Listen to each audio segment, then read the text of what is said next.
ప్రభు నామమున మీ అందరికీ నా వందనాలు తెలియజేసుకుంటున్నానండి. అందరు ఎలా ఉన్నారు? బాగున్నారా? మీ అందరు బాగుండాలని మనస్ఫూర్తిగా కోరుకుంటున్నానండి. ఈరోజు దేవుని యొక్క వాగ్దానం ఏంటో చూద్దాము. కీర్తనల గ్రంథము 32వ కీర్తన 8వ వచనం చదువుకుందాము.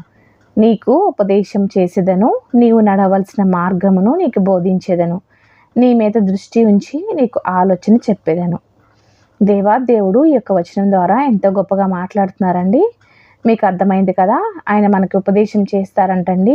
మనం నడవలసిన త్రోవలు మనకి బోధిస్తారంట, అలాగే మన మీద దృష్టి ఉంచుతారంట, మనకు ఆలోచనలు కూడా చెప్తారంట.